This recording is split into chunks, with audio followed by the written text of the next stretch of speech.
This is a wonderfully important day in the future of healthcare.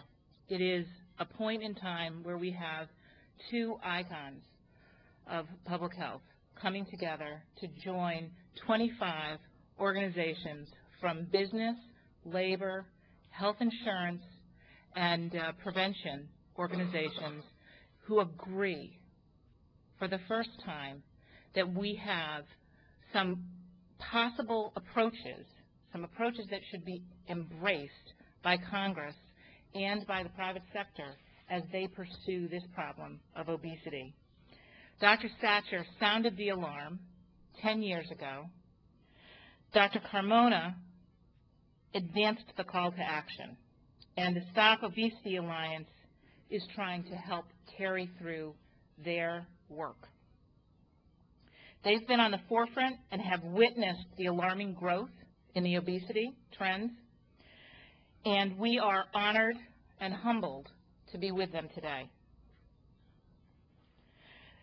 The groups that are members of Stop Obesity have created some target recommendations that are designed to create change in the programs and policies throughout our community, from our doctors' offices to our workplaces. As Dr. Carmona said, we've reached the tipping point on obesity. This is it. You cannot reform America's healthcare system without addressing obesity. It is the gateway to chronic disease. It is the gateway to type 2 diabetes. It is the gateway to cardiovascular disease. If we do not address it, we cannot hope to manage those diseases. We need to do more to address this epidemic in America for the sake of ourselves as well as for our children. When we get into heated debates over how to spend our healthcare dollars, this epidemic is often characterized as only a failure of willpower or a lack of personal responsibility, and therefore it gets tossed aside. The result is that the problem has gotten worse and worse and more expensive. People believe this is an overwhelming problem, yet the burden may seem great, and the stakes are very high. But despite that situation, and despite the feeling that people have that it's an overwhelming problem, the goal is attainable. And that is the message that these 25 organizations bring today. These are attainable goals. It is okay to address this issue. It will not overwhelm us to address this issue. It will overwhelm us if we ignore it.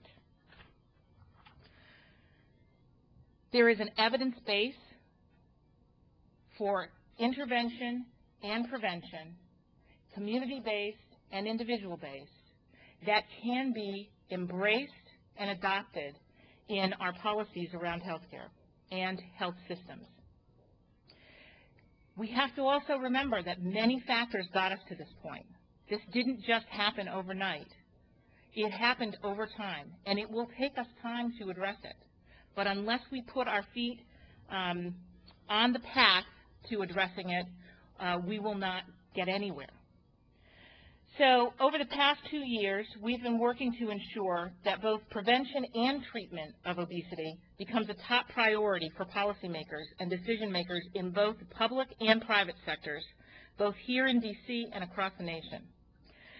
We have an opportunity to improve the health of the 2/3 of Americans who are overweight and obese, and to reverse the trend of people who are overweight becoming obese, with obesity projected to be 40% of the population, 40% of the population in 10 years, with no intervention. The Alliance came to consensus on 4 focus areas, which our panelists are going to talk about. Those 4 focus areas we believe can help America overcome and prevent obesity, as well as assist those who are currently creating the policies and programs that will become our future. The first recommendation is for standardized and effective clinical interventions that flow from the evidence-based guidelines, such as those approved by the National Heart, Lung, and Blood Institute, that include acknowledging the health benefits of a 5 to 10% sustained weight loss to aid and support those individuals who are currently overweight or obese achieve improved health. The second is enhanced use of clinical preventive services to monitor health status and to help prevent weight gain, especially for individuals who are already overweight and are at risk of becoming obese. Third is effective, evidence-based community programs and policies that encourage and support healthy lifestyles focused on health literacy, health disparities, and represent a significant investment in population-based prevention of obesity. And finally, coordinated research efforts. We all know that we cannot continue to have interventions and prevention strategies if we don't have good research and a good evidence base to back them up and to continue to improve our knowledge and our approaches. And so the coordinated research efforts which build the evidence for all three of our recommendations, continuously improving the quality of care, bolstering our understanding of what does and does not work in various settings, and helping to translate the scientific research into practice recommendations for real-world clinical settings. We were delighted to see in Chairman Bacchus's work that he has begun this process of addressing obesity head-on. We think there's more that can be done. The Energy and Commerce Bill has some tremendous work on obesity prevention, as does the Health Bill. So there are proposals out there that have started to recognize the importance of this.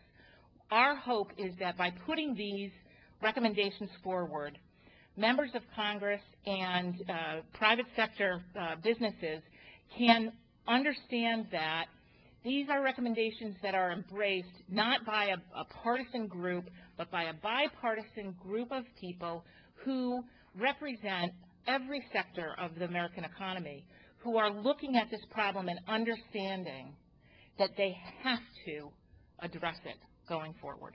So thank you very much for joining us today, and I'll turn the podium over to Morgan, and we will